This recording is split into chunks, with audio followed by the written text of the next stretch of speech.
Hey everyone, welcome. Hello. All right.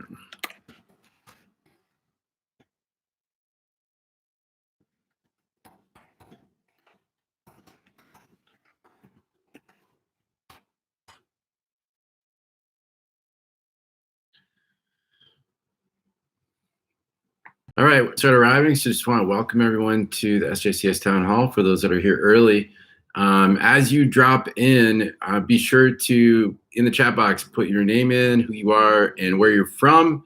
How about what temperature it is where you are, and what are you binge watching right now?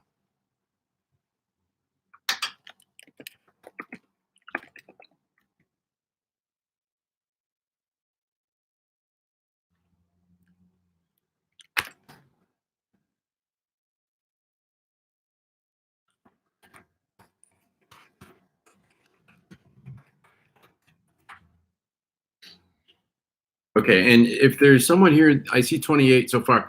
If you can just someone note in the chat that you can hear me okay, that I'm coming across all right, that'd be great.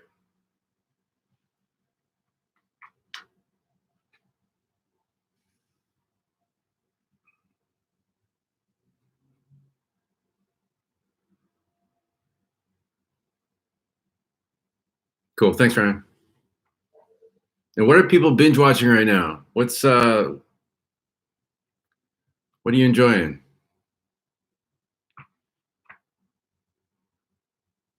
Wow, Ithaca's 37 still. Is there still snow on the ground? I know you got some the other morning. The Good Doctor. Haven't heard that.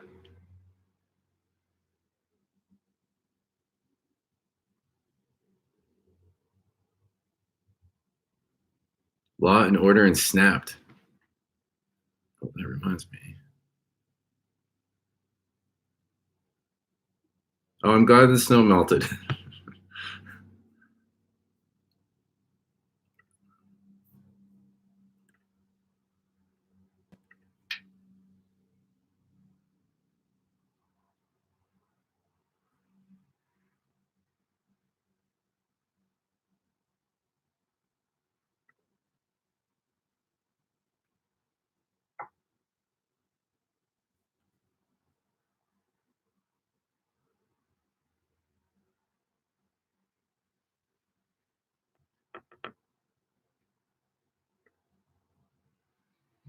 All right.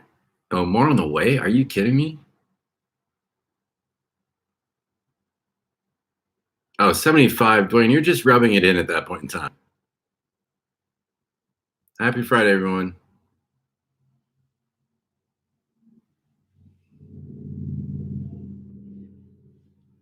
Oh my gosh, 3 to 6 inches. That's just horrible.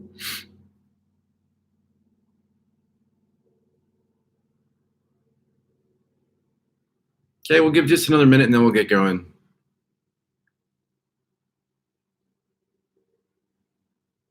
Okay, has anybody watched Schitt's Creek or Tiger King?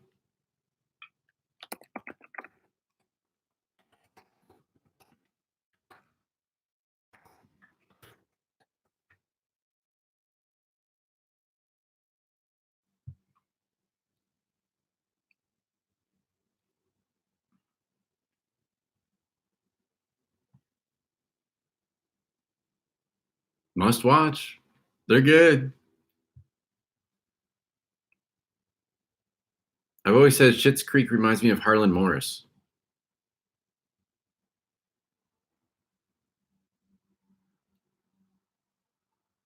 It is a Canadian show. Yes, that's right.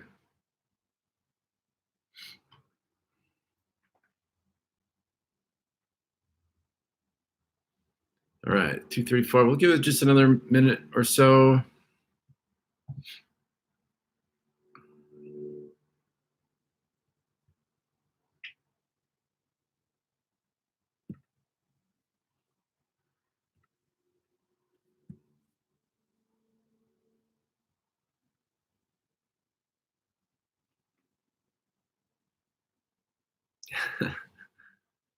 Tiger King is surreal. For sure. Okay, it's 2:35, so we're going to get started. Other people can drop in as they're able to. Thank you all for joining our town hall. I'm really enjoying these. I hope that you are finding them to be helpful as well. Just a great opportunity to be able to connect with everyone that's able to make it, to be able to share about the state of St. John's, to acknowledge the work that's being done, and especially important to say thank you to all of you that are showing up faithfully and working so hard to further the mission and support and care for people that we serve in all the different communities that we have a presence. So thank you for taking the time and joining us this afternoon. I do want to start with some heavy news that I want to just take a few minutes and unpack and acknowledge first. There's a few things. The first is that um, I guess about a day and a half now ago, we had a resident here in DC named Rita pass away. And she had been with us for many, many years, from what I understand, and had been in a couple of different St. John's programs over the years. And so we certainly are mourning her loss.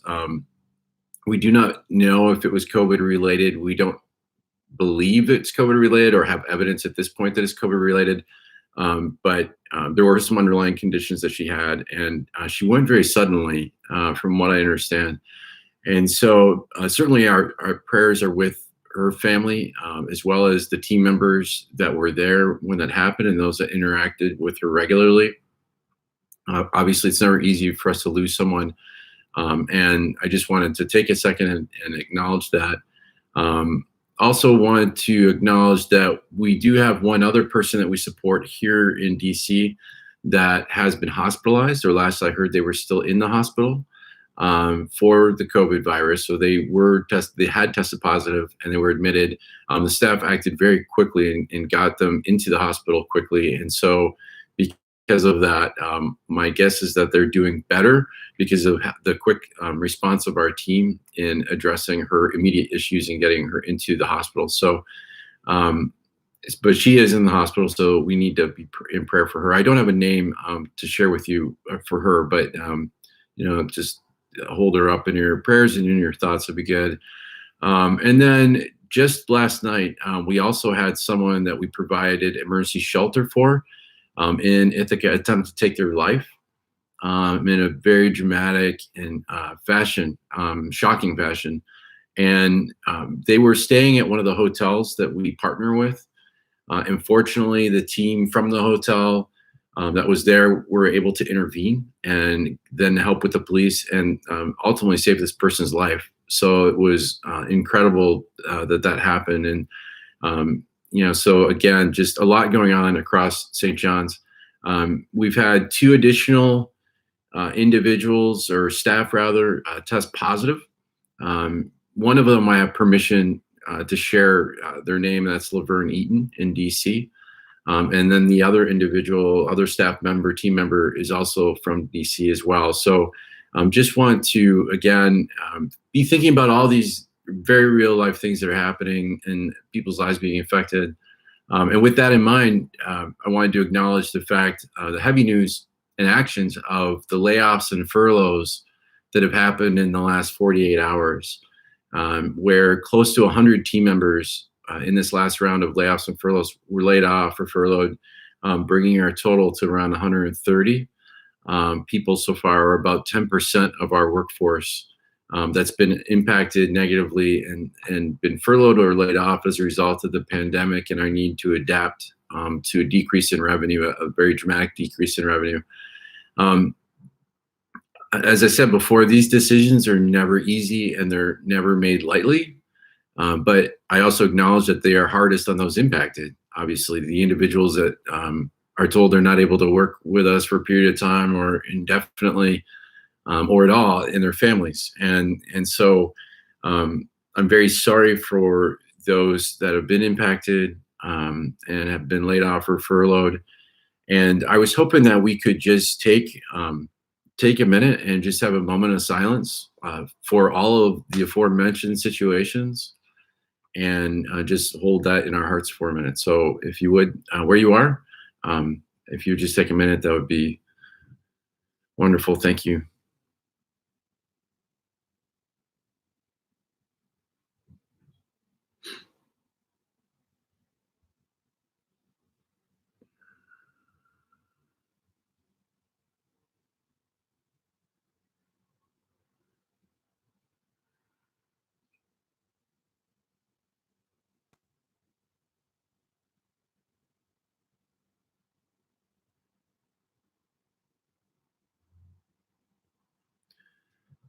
thank you for participating in that, and thank you for thinking of those that have been impacted by the layoffs, furloughs, those that have been physically impacted by COVID. Um, the situation in Ithaca and the team there that is in that every day, dealing with people that have mental health issues and very challenging substance abuse issues and challenging situations, and those that work with folks with very challenging IDD circumstances as well. So I really, really appreciate this group of people, this team that rallies together, that's able to reflect on these challenges and take them very seriously. So I just thank you for that. Um, kind of speaking to the layoffs and furloughs, it's totally natural that individuals, that other team members, that you individually would be wondering, what does this mean for me? What for my family? Could I be next? Could I be impacted? And the reality is, I could make guarantees that we won't need to take further action, but unfortunately, I can't at this point in time. This is a very dynamic situation. It's moving very quickly, and it's changing daily, oftentimes, many times throughout the course of the day. And while the leadership team and the board of directors are doing everything that we possibly can to try to make the best decisions and to try to navigate kind of the storm that we're in it, the reality is we are still in this storm. And I don't know exactly when the storm is going to pass. And so we have to continue to evaluate, and we will continue to evaluate our situation and make decisions, as difficult as they may be, as needed, to ensure the viability of St. John's and our ability as an organization to continue to fulfill our mission, and to continue to support the people that need us so much and depend on us so much. So I just always want to be transparent with you about that. As we continue to evaluate cash flow and liquidity, and I'll talk to that in a little bit, we'll continue to update you, of course. And again, there's a lot of people involved in these decisions. There's a lot of leadership team members, the regional directors from Tennessee, various managers having input into this. And I say that because I want to make sure that you understand that these decisions are not made lightly. Ultimately, though, I'm responsible for making the decision that is going to impact somebody's life and saying, hey, we need to separate or furlough X number of people and positions in order to be able to move forward as an organization and be hopefully more sustainable. And so if there's a place to blame, I hope that you would point that my direction and not at your managers or leadership team members who are really doing what is being asked of them by me and by the board of trustees.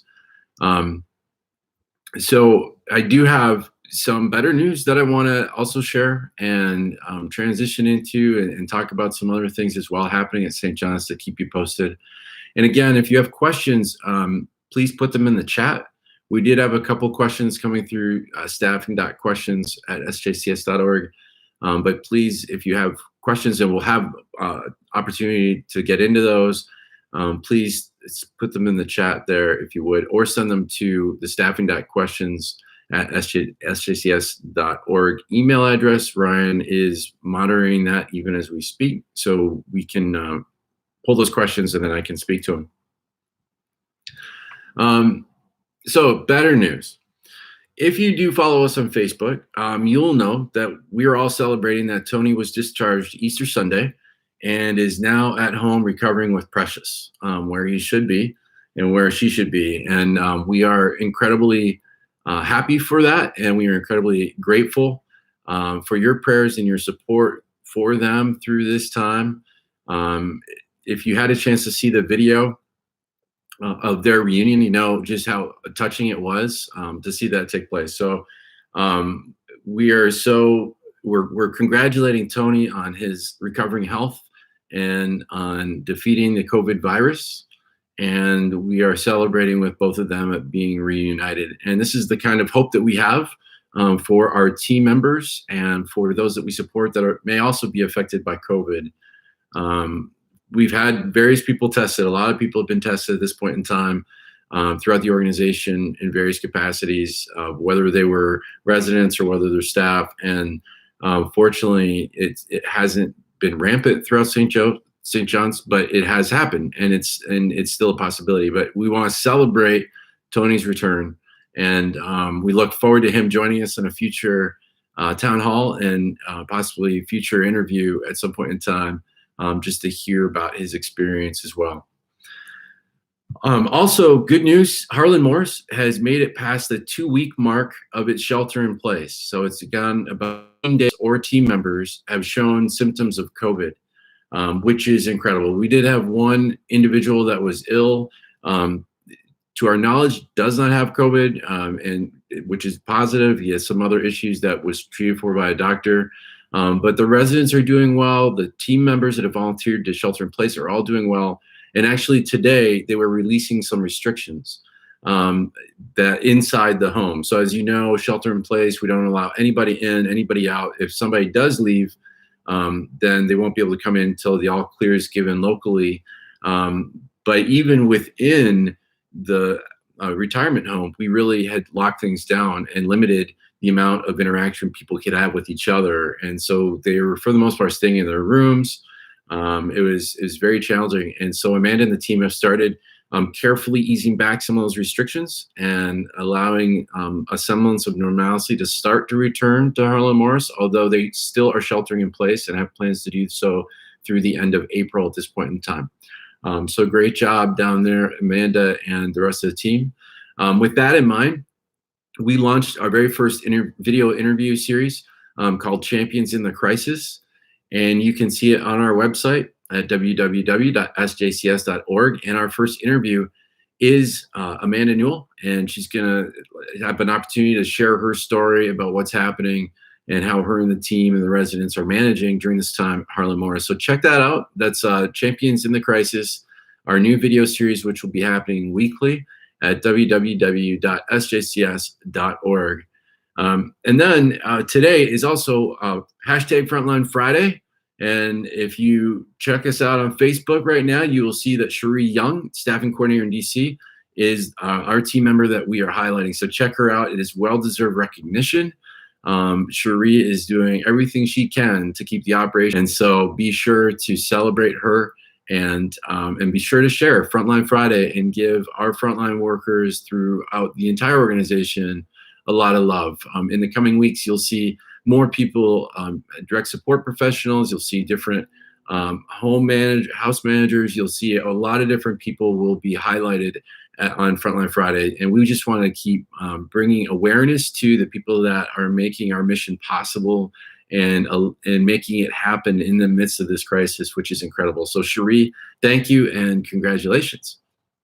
And then also some other good news is that we've continued to be able to get more and more PPE material to our various sites where there's needs, and we have other channels that are opening up and we can order even more.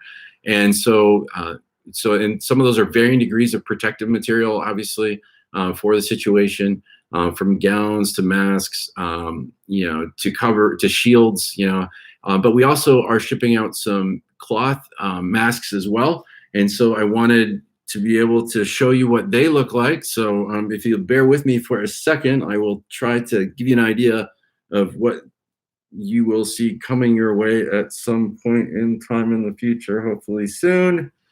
And there you go. So we just received these, and they will be in the mail and coming to all different sites all across St. John's. It's a simple cloth mask, so obviously it doesn't have the same level of protection that our other PPE masks have, and we are bringing in supplies of those as well.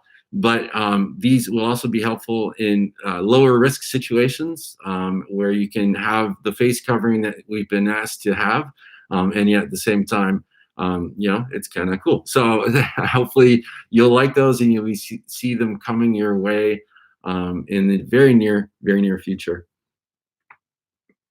Other program news, just to kind of keep you all aware of what's going on.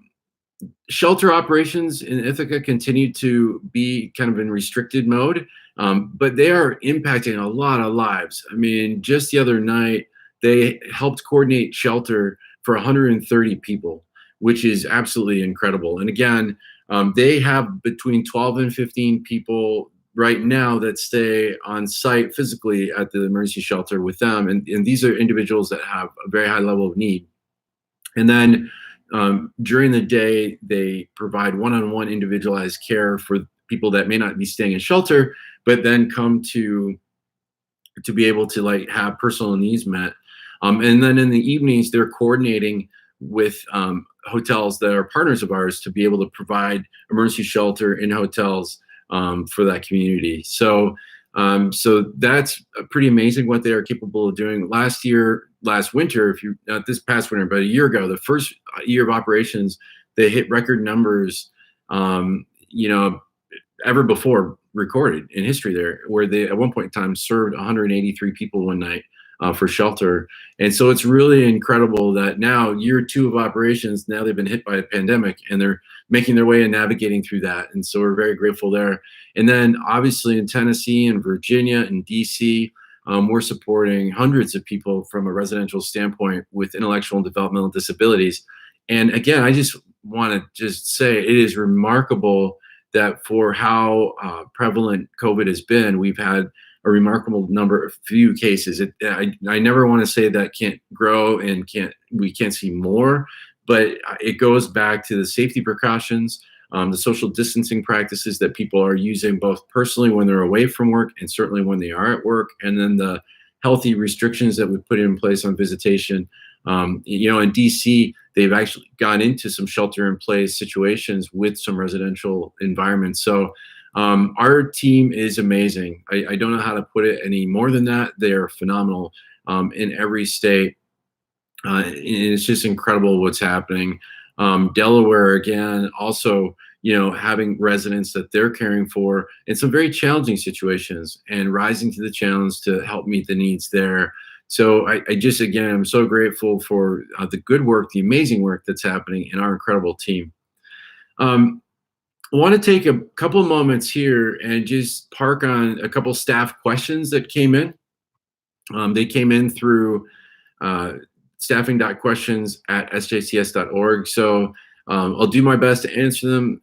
As always, I have my disclaimer that it's best with some of these to hear directly from your direct supervisor and certainly your local health officials and health departments. But the first one is, who do we reach out to when we need assistance with payroll dealing with deductions? You can do one of two things, and we'll have to put the email addresses in the chat box. But the first one is, if you have a general question that's human resource related, you can always go to hr@sjcs.org. You can email hr@sjcs.org, and they constantly monitor that inbox, and they basically triage as the requests and questions come in, and then they go from there. They make sure to get the right answer from the right person. Beverly Wilcox is our payroll administrator, and you can email Beverly if you have a question as well. And then you can also go to, I think it's payroll_administrator@sjcs.org is that email. So that's an option too, if you need to get a hold of somebody. But hopefully that answers that question. And thank you very much. SJCS, thank you very much, Ryan, for that. SJCSHR@sjcs.org.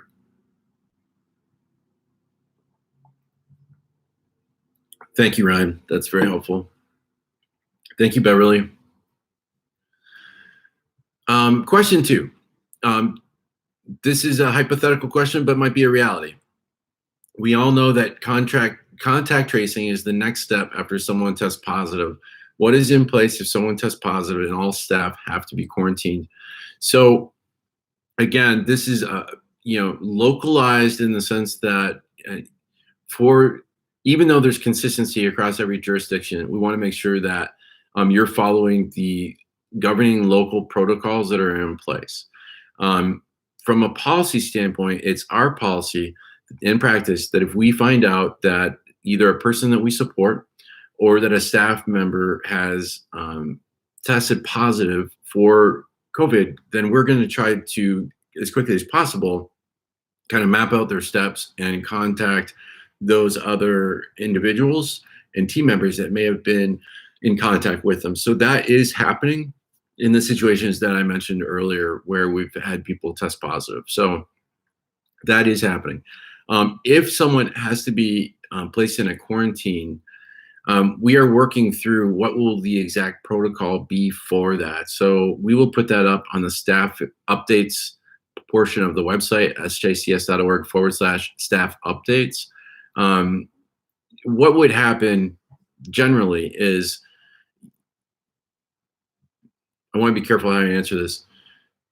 We really can't require and make someone physically stay in quarantine with a person that we support, right? If someone tests positive, and that's why we would be working with our director of nursing, Steve Sims, to help assess and figure out the exact next step that should happen.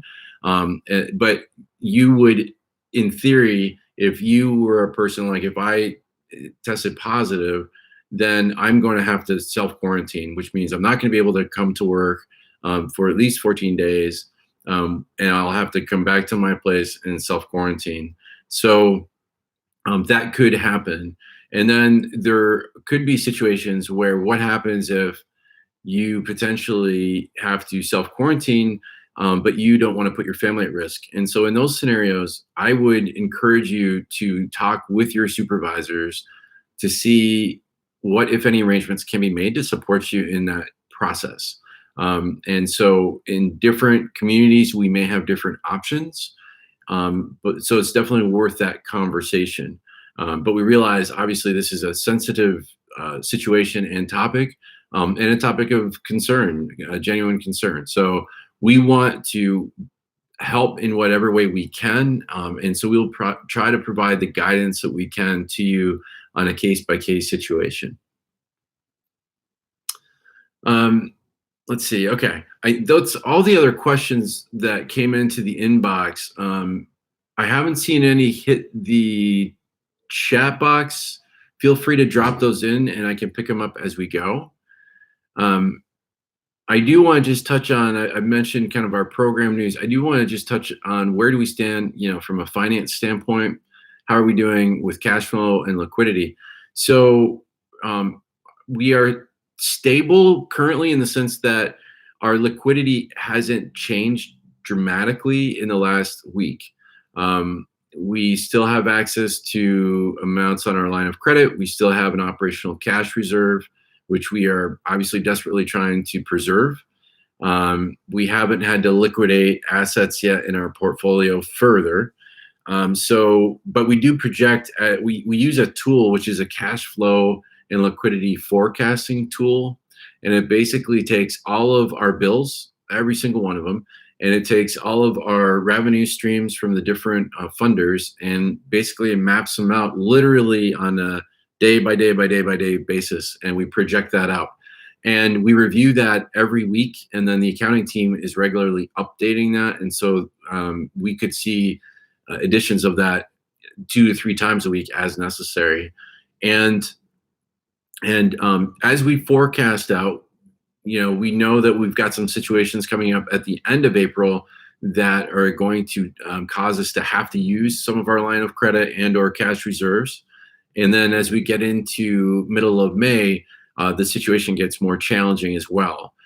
We've known this for a little while, which is why we've been taking the actions that we've been taking and trying to reduce and restructure, as well as pursue other loans and grants. And an update on that is you've probably all heard by now of the Small Business Administration payroll protection program, loan program that's out there.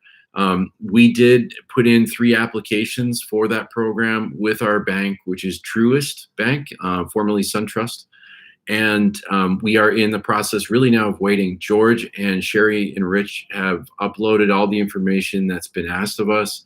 And we believe that they have allocated funds to them as a bank from the SBA. So even though the SBA has announced that they're out of cash, the indicators, which aren't promises, but are indicators, are that they have money that was allocated to them that they still haven't distributed to people that have applied through them. So since we have a relationship with that bank, we have some level of preference with them. There's other applications, obviously, but we have gotten our application in and all the information that's been asked of us in. And now we hope to hear in the next week or so if we'll be awarded that. So we're cautiously optimistic, but we are not counting anything until it's in hand. But that would be a tremendous help. It is a loan program.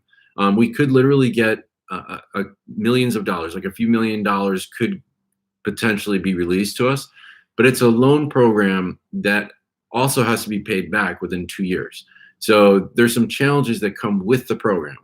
We have to be very careful how we spend those dollars. We can have a significant portion of that considered to be forgivable, which is what we would obviously want and hope for. But again, it has to be managed very carefully. So we are in the process. We are in the hunt, if you will, and we hope to hear something in the next week on that. And I just want to thank George and Sherry and Rich for their tireless efforts in working with our bank and getting all of those applications. They've been on this from day one. We want to be as close to the front of the line for the applications as possible, and we feel that we were. Our bank got a little bit of a slower start, no fault of their own, just through how things were coming out across the country and the lack of guidance at various points. But they were also allocated a large amount of money, so we hope to be able to tap into some of that, and we'll have more news on that. I'm just going to take a second. I saw some questions come in, so I just want to see. Okay, Lulu, I believe, has a question for her staff. Has SJCS done anything about staff that work with multiple agencies? I'm sure that there's continuing conversations between managers and team members that do work in other different agencies. We have our own policies, obviously, that we have communicated and try to communicate across the organization through various channels relative to how we are asking people to operate during COVID-19. I don't know if there's anything more specific, Lulu, that they're asking you that I could try to answer. But our managers have, I do know, regular conversations. They are aware of people that do work with different agencies. And I guess the inference would be, is there a risk that they go from one agency where there's exposure and come to our agency? There is protocols in place that people are supposed to be following when they come onto shift. In terms of making sure that they take care of themselves from a hygiene standpoint, taking their temperature to make sure that they're not running fevers. So there are protocols that are in place. And again, your supervisor is the first stop of that to be able to communicate that. But we are asking people to follow any protocol, whether they're coming from another agency or whether they are coming from home. Because there are times even at home, even though they might be using social distancing, they're still going to the store. They still have essential things that they have to do that require them to get out and travel and potentially get exposed. So that is kind of it. We want to make sure that everyone is following through on the protocols for cleanliness and hygiene and being sanitized and all of those things, so that we keep the risk low transmission, either to other team members and to certainly people that we support. Ryan has a question. With the recent phases of reopening the country will partake in, how will we address and or plan for around each phase? Great question. So I watched that come out from the White House briefing yesterday, and it's not even up on the CDC guidelines yet. I checked the website today just to see if they had updated those. Those, to my knowledge, have not been updated. The phasing is interesting, but one thing that is very consistent about the phasing is that vulnerable populations must be protected and really will be the last to have all restrictions removed. They will be in the last phase of any restrictions being removed relative to social distancing, sheltering in place, all of that. So given the fact that our residential situations are working with people that are at high risk and very vulnerable and susceptible to this disease and also underlying issues that could occur, I'm expecting that we are going to have to prepare to keep very tight restrictions in place on any residential environment that we operate. whether that's in the intellectual and developmental disability service line, whether that's the shelter, and whether that's Harlan Morris, the retirement home. All of those represent incredibly vulnerable people that we serve and support. So just looking at those guidelines, yes, things will reopen around us, but relative to our programs and services, we are going to protect those service lines that have those highest vulnerable people to the best of our ability. And we will certainly be following the guidelines, and as we are now in conversation with local health officials to better understand what that looks like as we move forward. But we're going to take a very conservative approach. That also goes for reopening suspended service lines. I've mentioned that consistently in these town halls, that I'm not assuming that just because things start to go back to normal around us, that we will rush to reopen suspended service lines. We'll have to evaluate where we are. We'll have to evaluate the impact that we've taken on, and we'll have to evaluate our ability to reopen and what that will look like, both from a programmatic, from a human talent standpoint, and from a financial standpoint. So there, I just want to be cautious. I believe that we're going to be dealing with the coronavirus and its impact in some form or fashion over the next 12 months, at least until there's a vaccine. And I think there's a lot of great work that's happening around us in our communities and a lot of smart minds on this, and that could impact that in a positive way. It could ramp up recovery for the whole country. I've heard positive things about antibody testing. We've got rapid tests coming out for the virus itself. Those are all very positive steps. We are monitoring those things, but I want to still take a very conservative approach as it relates to the people that we support and what it looks like for St. John's to reopen. So the first phase is, let's get through the first 90 days of this. Let's evaluate along the way, and let's really take a hard look and evaluate when is it appropriate for us to reopen.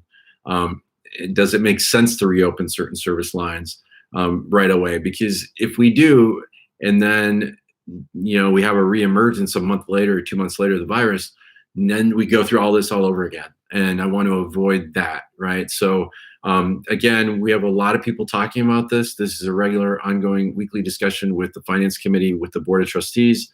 The leadership team meets daily and oftentimes multiple times throughout the course of the day on different elements of this. So more to come on that. Great question, but I do want to manage expectations that I will be very conservative at every step of the way as we move forward. Sean CJB has a question. Will SJCS start testing the staff and residents for COVID soon, since symptoms are not always present, and the fact that the staff members work other places just to safeguard everyone? It's a great question. So right now we're working with the local health department protocols on if someone has symptoms, what do we do? Where do we send them for a test? If I understand your question, you're asking, will we get our own tests and be able to start implementing those? I think that we will definitely research that and see if that's a viable possibility. I don't know if it is viable. I'm not sure. I haven't heard of organizations like ours with tests that have rolled out testing. But I certainly think we need to start investigating that, especially with the Abbott Labs test that just came out, where it's like a 5-minute result test. So they're producing something like 50,000 of those a day. But again, I think right now those are primarily going to cities and to municipalities and county governments who are rolling out testing on the local level. So I will certainly, as a team, we will investigate that, but I don't have a definitive answer.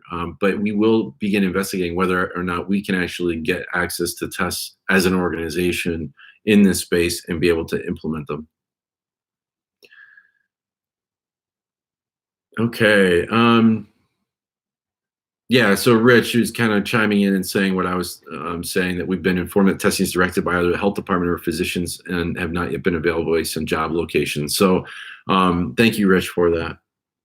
But we will continue to stay on top of that and try to be aware if that should change, because if it changes, we want to know and we want to be able to participate in that. So I also want to just give a shout out to our nursing team and Steve Sims, the director of nursing. they've just done a phenomenal job. And this is just an incredibly challenging crisis. And, all around us, health officials are working day in, day out in the hospitals to keep people safe. Our team here is doing the same thing. They're just, doing it in quiet and often hidden. And so I just want to thank Steve for his leadership. And I also want to thank all of our nurses across the entire organization for their dedication and diligence, for their compassion for those people that we support. The Health and Safety Committee has been going on for quite some time here at St. John's. It's one of the things that I was incredibly impressed with when I first started, just the commitment to keeping people safe and to people's lives. And it's that commitment that has positioned us well programmatically to adapt to this crisis. So I just thank you for all of the work that happens day in and day out. And again, they're humble. They don't talk about it. They're incredibly quiet. They just go about their job, and they're incredible advocates for the people that we support. So thank you all for what you do, and thank you for being our healthcare heroes here, and helping our other heroes, our direct support professionals, in making sure that the people we support are safe, and healthy. This is so important, never more important. So thank you. I don't see any other questions, so I just have a couple, closing thoughts that I wanted to kind of share with you, and just, there's a lot of information. Again, on the heels of going through this last wave of layoffs, on the heels of not knowing the future and what this looks like for us, okay, and just what is our future? What's that going to look like? When do we reopen? When are we past this crisis? When can we all kind of take a big collective breath?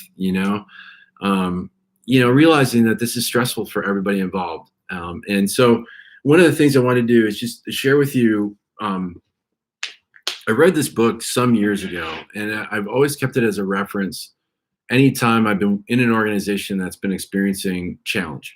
And the name of the book is called Good Great by Jim Collins.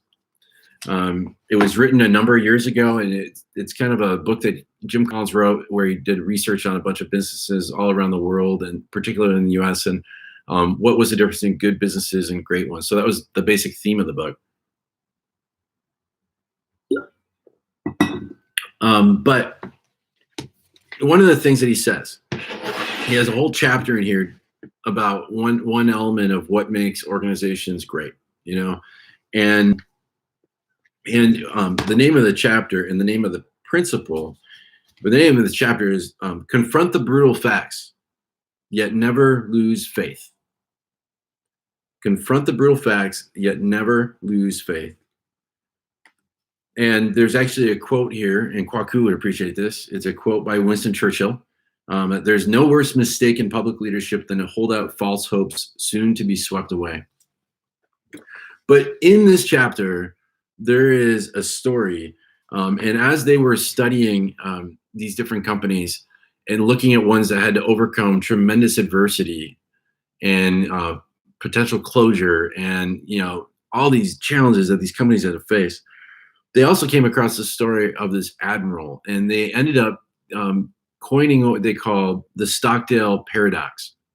And the Stockdale paradox was named after this Admiral Stockdale, who was the highest ranking officer in the Hanoi Hilton during the Vietnam War. And while he was there, he was tortured over 20 times. He was there one of the longest tenures in the Hanoi Hilton. He was often isolated. Often he had to watch his fellow soldiers who were under his command beat relentlessly and tortured relentlessly.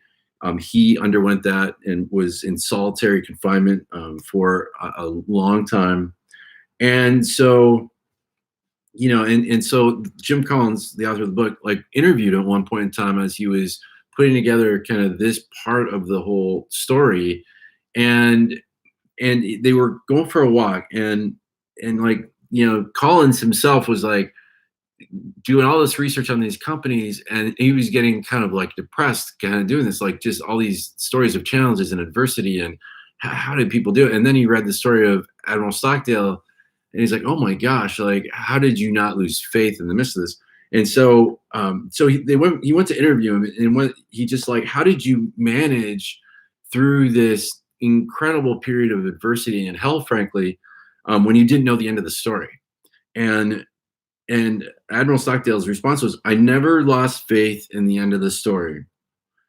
I never doubted not only that I would get out, but also that I would prevail in the end and turn the experience into the defining event of my life, which in retrospect, I would not trade." And so I'm just going to read this next section for you.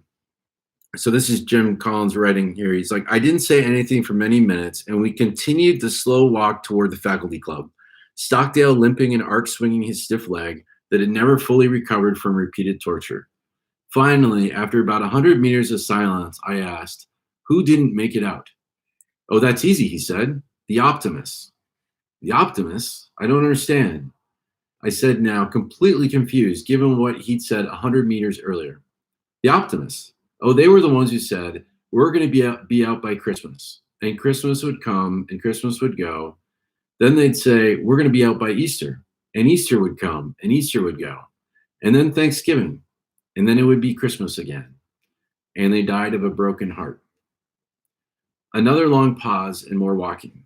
Then he turned to me and said, 'This is a very important lesson.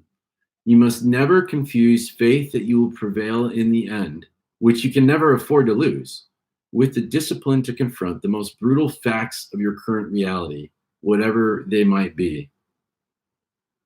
To this day, I carry a mental image of Stockdale admonishing the optimists, 'We're not getting out by Christmas. Deal with it.'" I just want to reread that one sentence. This is a very important lesson. You must never confuse faith that you will prevail in the end, which you can never afford to lose, with the discipline to confront the most brutal facts of your current reality, whatever they might be. So, we're in this space right now. We're confronting our brutal facts, our brutal reality. A loss of revenue, a loss of jobs, suspension, closures of programs. I mean, that is all brutal. That's all terrible stuff. And yet in the midst of it, we have to have faith. And not the faith that says this is all going to go away and I'll return to normal and it'll be okay. But the faith that says we're going to get through this in the end, that we're going to get through it. Never lost faith in the end of the story. We will prevail in the end. We might look different when we prevail in the end. Things may look different for St. John's. We may be a different organization and look differently and act differently and operate differently in the end. But let's never lose hope or faith that in the end, after COVID, that we will still emerge, that we will still be, and I would dare say that we could be even stronger than before. And so I just want to leave that with you. I understand how hard the decisions and the actions have been. And my heart goes out to the individuals and families, our team members that have been impacted, that are now unemployed. My heart goes out to those that have been touched by COVID. My heart goes out to all of our frontline workers that show up every day and put themselves in harm's way on behalf of the people that we support. I have nothing but gratitude for those individuals. I'm very grateful, as the leadership team is, and as our managers are, and as our board of trustees are. Let's have faith. Let's choose faith. Faith that in the end will prevail, even if we look different. Let's keep that attitude and let's keep pushing forward. We've been here 151 years now. We've gone through tremendous adversity over those 151 years as an organization. We've gone through multiple world wars. We've gone through a depression. We've gone through the Great Recession. We've gone through so many different things. And along the way, we've remained. We've pivoted. We've changed and adapted. We've taken on new challenges and new services and new populations, but we're still here. And we are going to keep working to still be here after COVID-19. And with all of your help, we will keep pushing forward. And in the immediate, those people that we're supporting, that's what matters. They matter right now. And I can't thank you enough for doing what you are doing, doing your part. Wherever you sit in the organization, you're doing your part, and that makes our mission possible. So I want to thank you so much on the behalf of leadership, and for myself, I just thank you very much. I'll just open it up before we close out. And what I'll do is I'll make sure that I'll put a link or part of this story up on the website with Ryan, staff updates, just so that you've got that if you want to reference that. It's a great book and great article. So let me pause there. I'm pretty much done with my update and what I wanted to kind of share with you today. Any final questions? I'll hang out for the next few minutes if people have questions, but thank you so very much for tuning in this week, and keep going strong. Stay strong.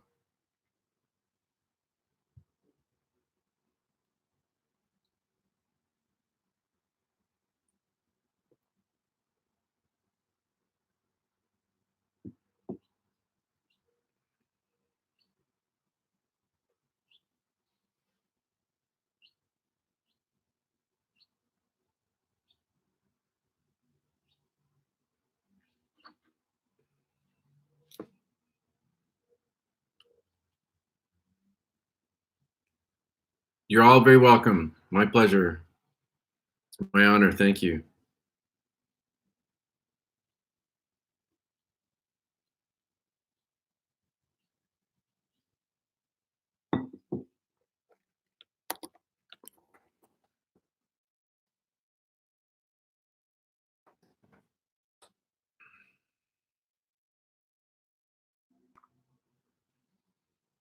It'll hang out till 3:25, so give it a few more minutes. And if anyone has questions, please be sure to put them in the chat. As always, you can submit your questions to staffing.questions@sjcs.org. You can email them to me at athornton@sjcs.org. By all means. We love you too, Shante. Stay healthy and safe.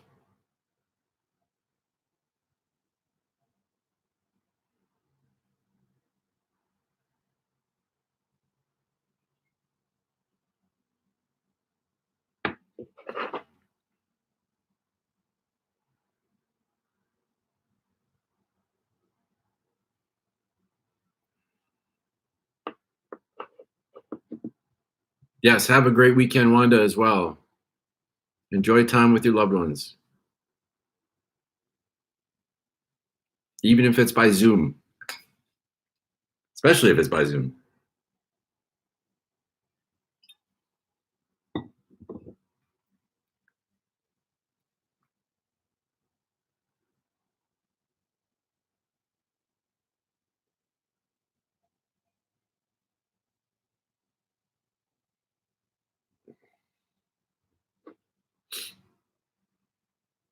Thanks, Ro. Thanks, Renita.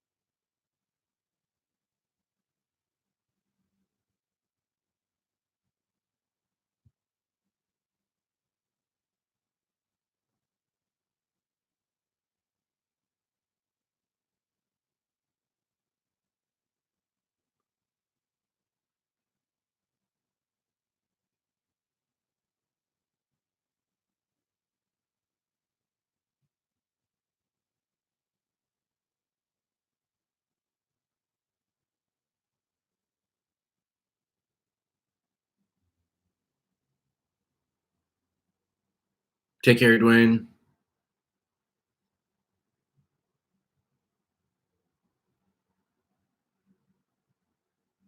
Take care, Lulu.